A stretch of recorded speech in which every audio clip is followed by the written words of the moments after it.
नमस्कार सर्वांना. श्री स्वामी समर्थ.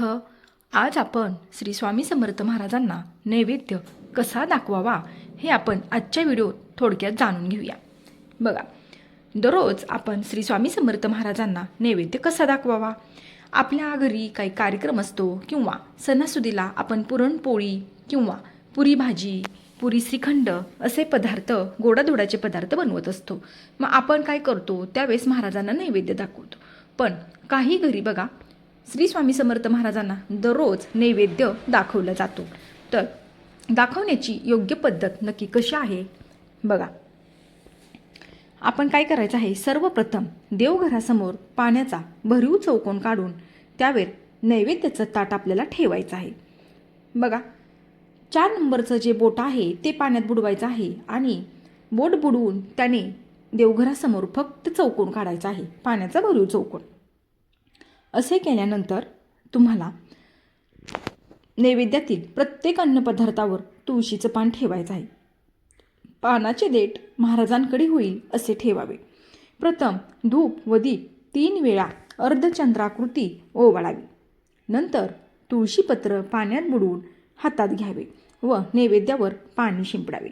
त्यावेळी सत्यमवर्तन परिसिंचयामी असे म्हणावे. ते तुळशीपत्र पुन्हा पाण्यात बुडवून नैवेद्याभोवती 3 वेळा पाणी फिरवत गायत्री मंत्र म्हणावा. त्यानंतर बघा, ओम प्राणायम स्वाहा, ओम अपनाय स्वाहा, ओम व्यानाय स्वाहा, ओम उदनाय स्वाहा, ओम समानाय स्वाहा, ओम ब्रह्मणे अमृतत्वाय स्वाहा असे म्हणून हातातील तुळशीपत्र स्वामी महाराजांसमोर ठेवावे. महाराजांना ताज्या अन्नाचाच दररोज नैवेद्य दाखवावा. बघा, तुम्ही जे काही बनवता ते तुम्ही महाराजांना दररोज प्रसाद म्हणून, नैवेद्य म्हणून तुम्ही ठेवू शकता. आता बघा, आपण काय करतो, आपल्या दररोजच्या भाजीमध्ये कांदा आणि लसूण घातलेला असतो. मग केंद्रात तर असं सांगतात की कांदा लसूण नैवेद्यात तुम्ही ठेवू नका. मग ठीक आहे, कांदा आणि लसूण आपल्याला नैवेद्यात ठेवायचं नाही. मग तुम्ही जी कोणती भाजी बनवताना ती तुम्हाला साईटला थोडीशी महाराजांसाठी कांदा लसूण न घालता थोडीशी बनवायची आहे. पण बघा, आता काही घरात महिलांना बाहेर कामानिमित्त जावं लागतं. मग हे सगळं करणं आपल्यासाठी शक्य होत नाही. मग तुम्हाला मी सांगते की नैवेद्य आपण दुसरं आणखी काय ठेवू शकतो. तर बघा, तुमच्या घरात ड्रायफ्रूट असतील, एखादं फळ असेल, दूध असेल किंवा आपण साधा पांढरा भात जो बनवतो तो जरी तुम्ही त्यांना ठेवला तरीसुद्धा चालेल. शेवटी काय, तर महाराज हे आपण जे नैवेद्य ठेवतो त्याचे भुकेले नसतात. तर आपली त्यांच्यावर किती भक्ती, किती श्रद्धा, किती विश्वास किती आहे, आपण मनापासून किती करतोय, हे महाराज हे भक्तीचे भुकेले असतात. त्यामुळे आपला विश्वास, आपली श्रद्धा हे खूप महत्त्वाचं असतं. तुमच्याकडे जे काही आहे ते तुम्ही नैवेद्यात तुम्ही ठेवू शकता.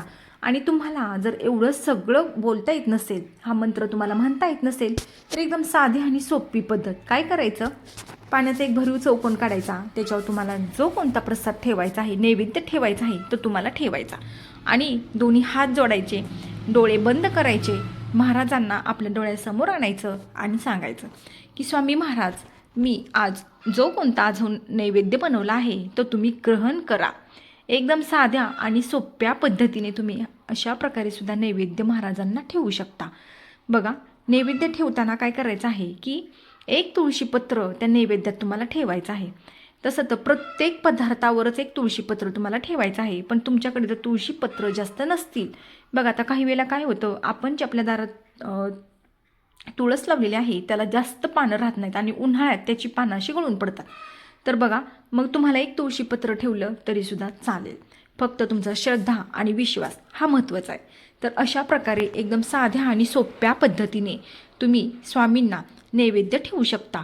आता बघा, आपण जो कोणता पदार्थ बनवतो ना, तो पदार्थ बनवताना तुम्हाला कोणतेच विचार आपल्या डोक्यात घ्यायचे नाहीत. म्हणजे बघा, आपण संसारिक माणसं, आपल्या डोक्यात दररोज कितीतरी विचार येत असतात आणि जात असतात. वादविवाद, कटकटी, कलह, टेन्शन प्रत्येकालाच असतं आणि प्रत्येकाच्याच घरात असतं. पण तुम्ही ज्यावेळेस हा स्वयंपाक बनवताना आपल्या घरातला 2 टायमाचा, त्यावेळेस तुम्हाला नामस्मरण करतच हा स्वयंपाक बनवायचा आहे. बघा, नामस्मरण केलेला जो स्वयंपाक आहे त्या अन्नाला किती रुची येते. आणि आपण स्वामी महाराजांसाठी आपण त्यातलाच नैवेद्य आपण ठेवत असतो. मग आपल्या डोक्यात जे विचार असतात ते विचार त्या अन्नात उतरायला नकोत आणि घरातील लोक जे अन्न ग्रहण करतात त्यांच्यावरसुद्धा तसाच परिणाम होत असतो. म्हणून अन्नग्रहण ज्यावेळेस आपण शिजवतो, स्वयंपाक बनवतो, त्यावेळेस ना आपली मनस्थिती शांत असावी आणि नामस्मरण आपल्या तोंडात सतत चालू पाहिजे. मग जो आपण अन्न शिजवतो, स्वयंपाक करतो, तो एक प्रसाद रूपी तयार होत असतो आणि आपल्या घरातील जी लोक आहेत ते अन्न खातात, त्यांच्या मनावर, त्यांच्या बुद्धीवर तसाच परिणाम होत असतो. म्हणून तुम्ही ज्यावेळेस स्वयंपाक बनवता त्यावेळेस तुम्हाला नामस्मरण करतच स्वयंपाक तुम्हाला बनवायचा आहे. तर अशा प्रकारे तुम्हाला महाराजांना नैवेद्य दाखवायचा आहे. तर हा होता छोटासा व्हिडिओ. आवडल्यास लाईक, शेअर आणि सबस्क्राईब करा. तोपर्यंत तुम्हा सर्वांना श्री स्वामी समर्थ.